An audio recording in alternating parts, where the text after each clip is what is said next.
Salam, hər vaxtınız xeyir. Bu da bizim 16-cı dərsimiz. İlk öncə yenə keçən dərsin ev tapşırıqlarını yoxlayırıq, ondan sonra da keçirik yeni dərsimizə. Birinci tapşırıqda cümlələri tərcümə edirik. İlk cümləmiz Arzu və mən kənddə yaşayırıq. Bu cümlədə mübtədamız Arzu və məndir. Yəni birinci yazmalıyıq Arzu and I, ondan sonra yaşayırıq, live, sonra da kənddə, yəni in the village.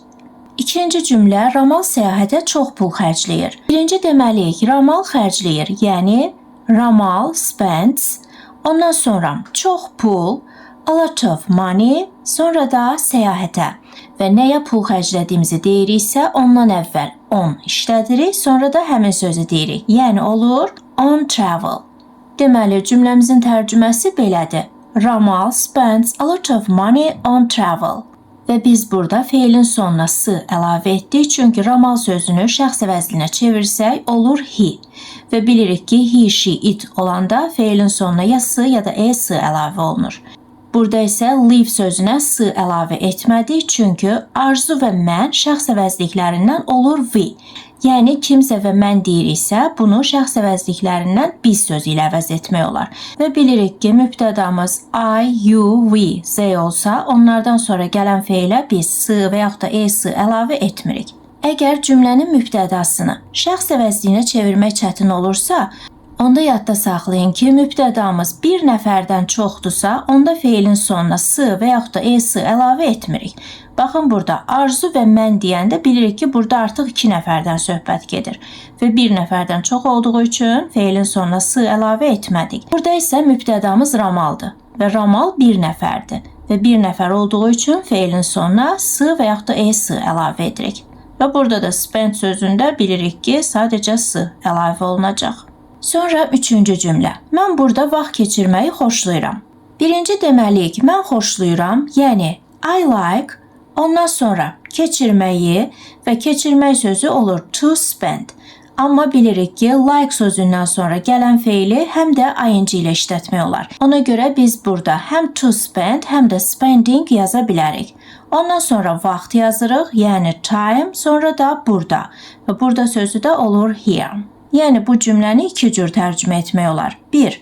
I like to spend time here və yaxud da I like spending time here. 4-cü cümləmiz biz hər gün şaftalı şirəsi içirik. Birinci deyirik biz içirik, yəni we drink və yaxud da we have. Ondan sonra şaftalı şirəsi, peach juice. Ondan sonra da hər gün, yəni every day.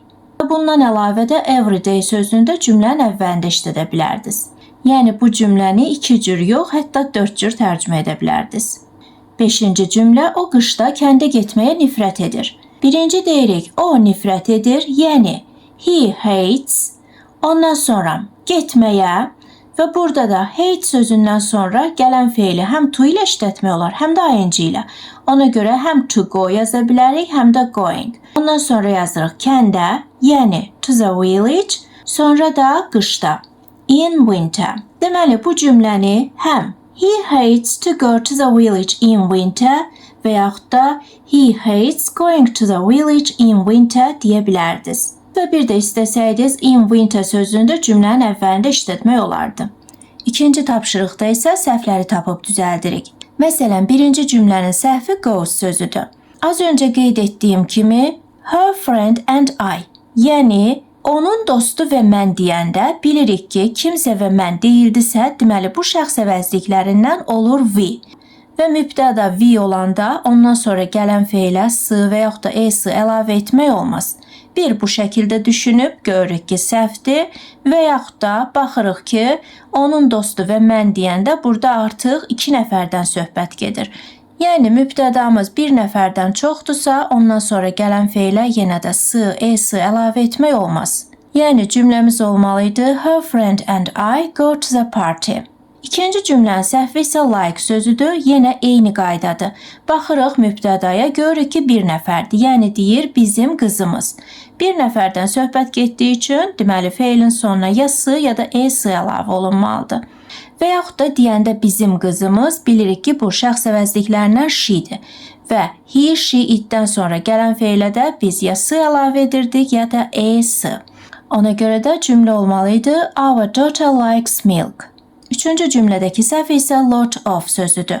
Çox və yaxud da çoxlu sözü lot of şəklində olmur. Olmalıydı a lot of. Dördüncü cümlənin səhvi isə on sözünün işlənməsidir. Biz keçmişdik ki, hansısa feilə, hərəkətə vaxt sərf etmişiksə, onun qarşısında on işlətmək olmaz. Yəni cümlə olmalıydı You spent more time playing the guitar. Beşinci cümlənin səhvi isə apricot sözünün təkdə yazılmasıdır. Belə ki, ərik sayılan isimdir və plenty of sözündən sonra gələn isim sayılan isimdirsə mütləq cəmdə olmalıdır. Yəni cümləmiz olmalıydı His sister eats plenty of apricots. Tapşırıqlarımız bu qədər. İndi isə keçirik yeni dərsimizə. İlk sözümüz ödəmək. Yazanda belə yazırıq, deyəndə isə to pay deyirik.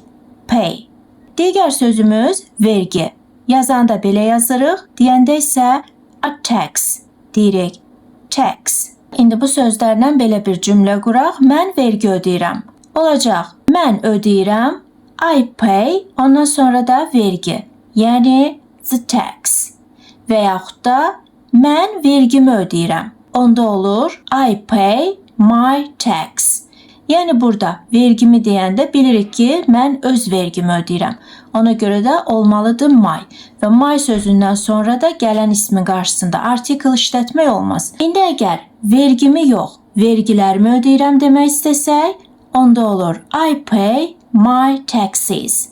Yəni tax sözünü cəmdə yazırıq və sözün sonu x hərfi ilə, yəni x hərfi ilə bitdiyinə görə onun sonuna es əlavə edirik və es şəkilçisini də is kimi tələffüz edirik, olur taxes.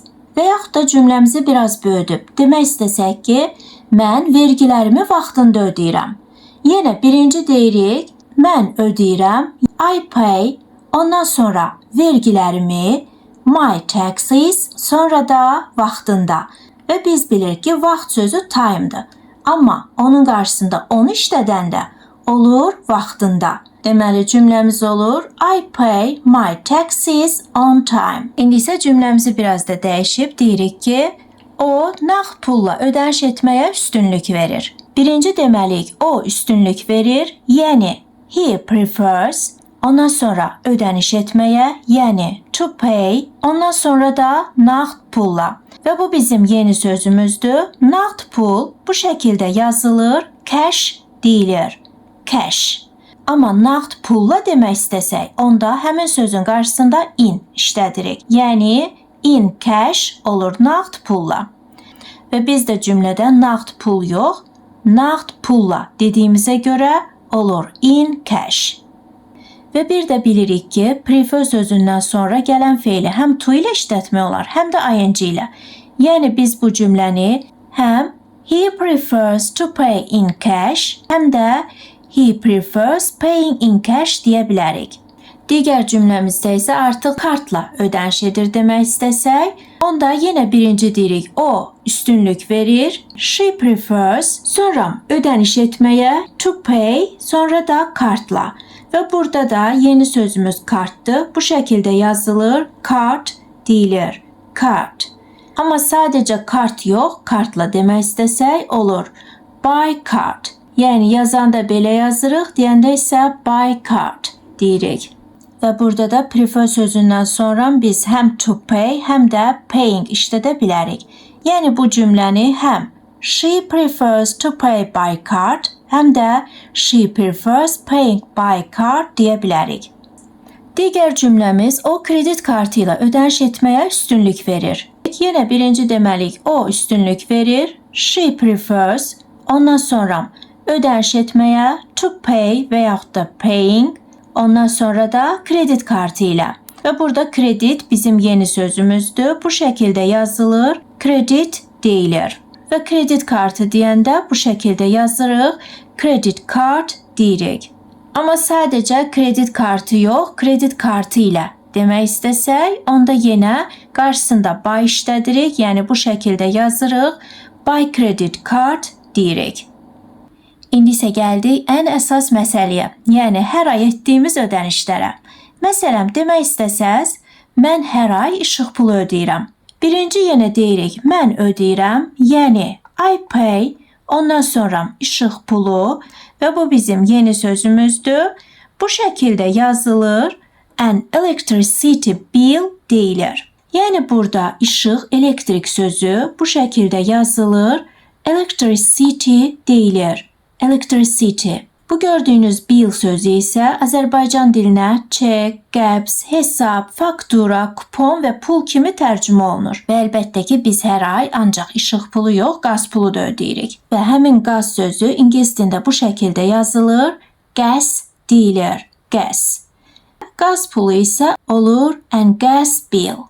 Ondan sonra telefon pulu demək istəsək, telefon sözünü keçmişdik. Bilirdiniz ki, bu şəkildə yazılır, phone deyilir. Amma sadəcə burada telefon yox, telefon pulu deyirik axı. Ona görə olur a phone bill. Ondan sonra su pulu demək istəsək, olur a water bill. Yəni su sözünü deyirik və onun yanında bill işlədirik. Ondan sonra internet pulu demək istəsək, internet sözü elə bu şəkildə yazılır, internet deyilir, internet. Və yenə də sadəcə internet yox, internet pulu demək istəsək, onda olur an internet bill. Və bu saydıqlarımızın hamısı da kommunal xidmətidir. Ona görə də gəlin kommunal sözünü də öyrənək. Bu şəkildə yazılır, a utility deyilir. Utility. İndi sadəcə kommunal yox, kommunal ödənişi demək istəsək, olur a utility bill. Deməli, gördüyünüz bu cümlədə işıq pulu yox, qaz pulu, telefon pulu, su pulu və s. demək istəsəz, onda I pay sözündən sonra bunlardan hansınsa deyirik, ondan sonra da every month. Və bir də istəsəz every month sözünü də cümlənin əvvəlində deyə bilərsiniz. İndi isə belə bir cümlə quraq, biz qaza çox pul ödəyirik. Birinci deyirik, biz ödəyirik, we pay, ondan sonra çox pul, a lot of money, ondan sonra da qaza. Baxın, burada artıq nəyə ödəniş etdiyimizi demək istəyiriksə, onun qarşısına mütləq for işlədirik. Və bu for Azərbaycan dilində üçün deməkdir. Yəni, biz bu cümləni biz qaz üçün çox pul ödəyirik desək, üçün sözünü burada görürük. Amma qaza çox pul ödəyirik deyəndə burada üçün sözünü görmürük. Yəni cümlədə üçün sözünü görsəz də, görməsəz də yadda saxlayırsınız ki, to pay money olur pul ödəmək. Amma nəyə pul ödədiyimizi demək istəyiriksə, onda birinci for deyirik, sonra da həmin sözü. Yəni cümlənin tərcüməsi olur, we pay a lot of money for the gas bill. Amma indi sadəcə pul yox, konkret məbləği demək istəsək. Yəni cümləmiz olsa, o 20 manat su pulu ödəyir. Birinci deyirik, o ödəyir, she pays, ondan sonra 20 manat, yəni she pays, ondan sonra məbləği deyirik və manat sözü ingilis dilində də bu şəkildə yazılır, manat deyilir, manat. Və 20 manat olur 20 manat, ondan sonra da deməliyik su pulu. Sadəcə nəyə pul ödəndiyini demədən öncə birinci for işlədirik, ondan sonra da həmin sözü deyirik. Deməli cümlənin tərcüməsi olur, she pays 20 manats for the water bill. Və biz burada manat sözünü cəmdə işlədirik, çünki 1 manat yox, 20 manat deyir. Birdən çox olanda da manat sözü cəmdə yazılmalıdır. Və yaxud da desək, mən yeməyə 5 manat 50 qəpik ödəyirəm. Yəni burada həm manat deyirik, həm də qəpik. Birinci deyirik, mən ödəyirəm, I pay, ondan sonra 5 manat 50 qəpik. Və belə bir məbləği dedikdə onların arasında and işlənir.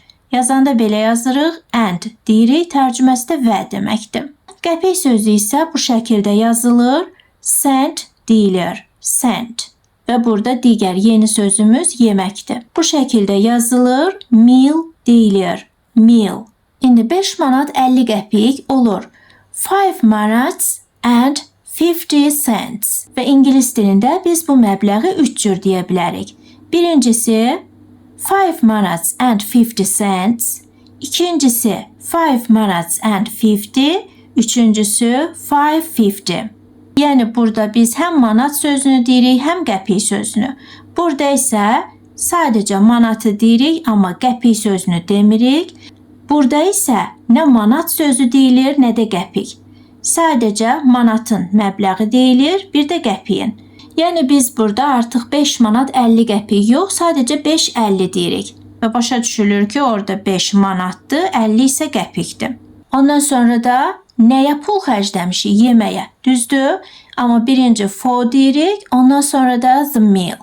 Deməli, biz bu cümləni 3 cür tərcümə edə bilərik. Biri, I pay 5 manats and 50 cents for the meal.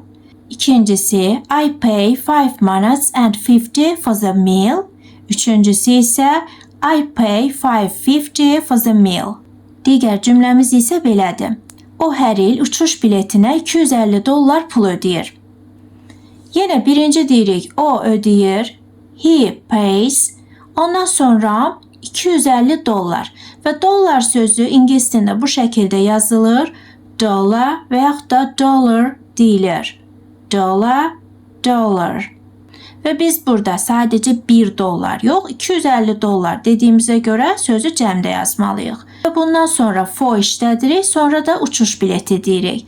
Və uçuş sözü ingilis dilində bu şəkildə yazılır. Flight deyilir. Flight. Bilet sözü isə belə yazılır. Ticket deyilir. Ticket. Yəni cümləmiz olur. He pays $250 for the flight ticket. İndi isə gəlin bir neçə zaman zərfi öyrənək. Məsələn, həmişə sözü. Belə yazılır. Always deyilir. Adətən. Belə yazılır. Usually deyilir.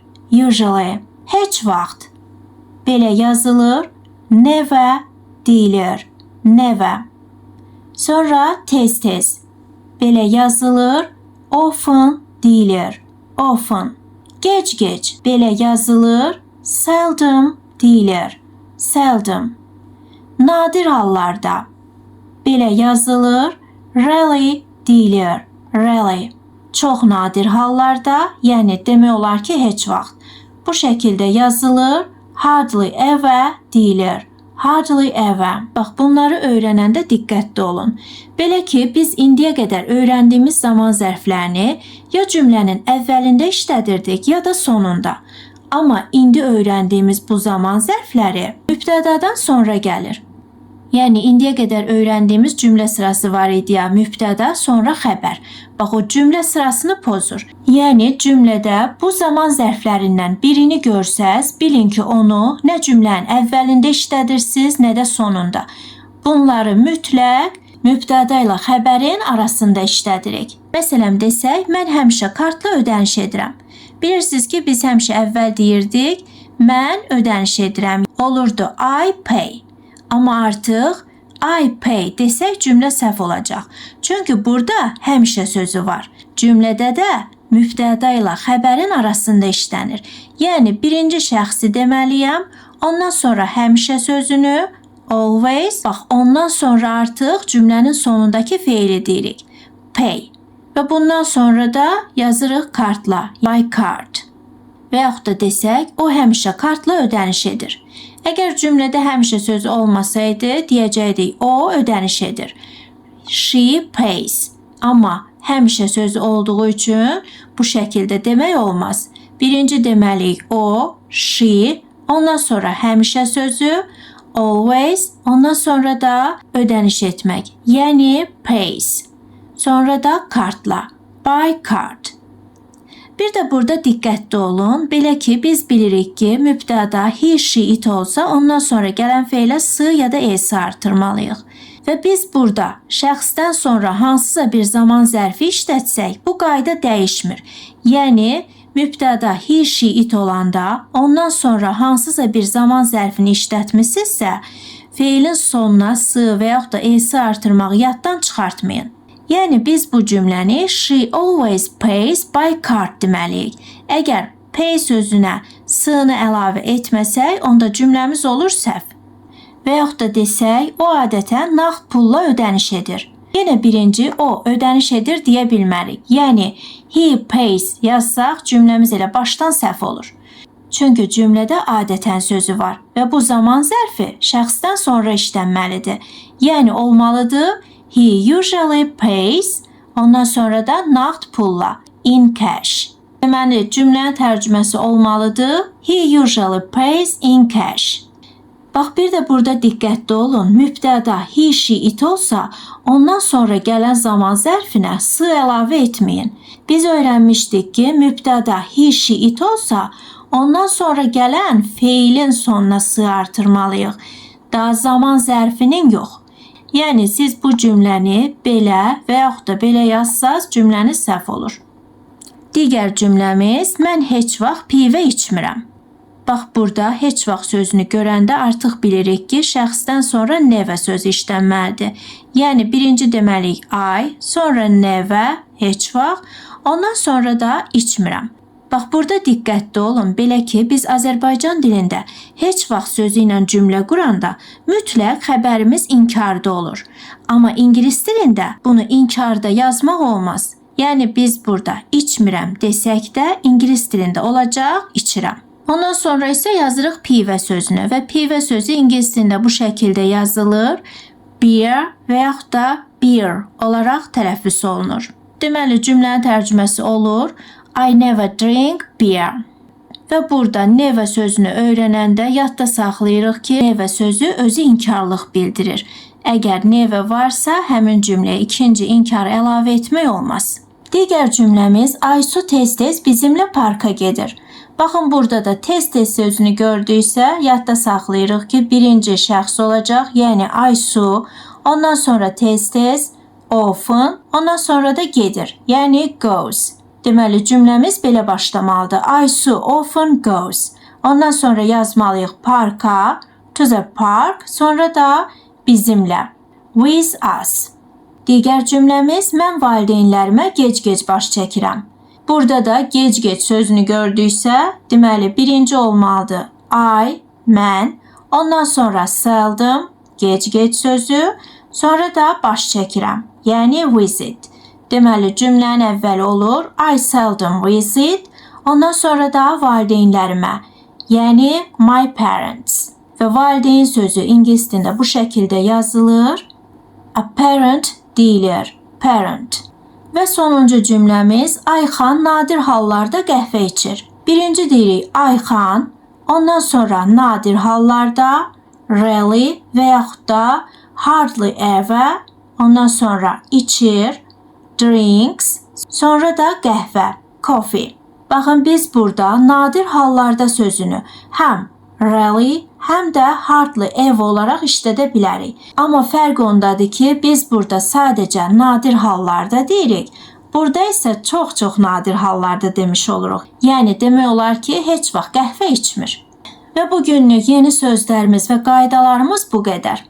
Bu gördükləriniz isə bizim ev tapşırıqlarımızdır. Birinci tapşırıqda verilmiş cümlələri tərcümə edirik. İkinci tapşırıqda isə cümlə qururuq. Yəni, cümlənin sözləri qarışıq verilib, biz onlardan düzgün cümlə qurmalıyıq. Və ev tapşırıqları da aydın oldusa, sağ olun, salamat qalın. Gələn dərs görüşmək ümidi ilə.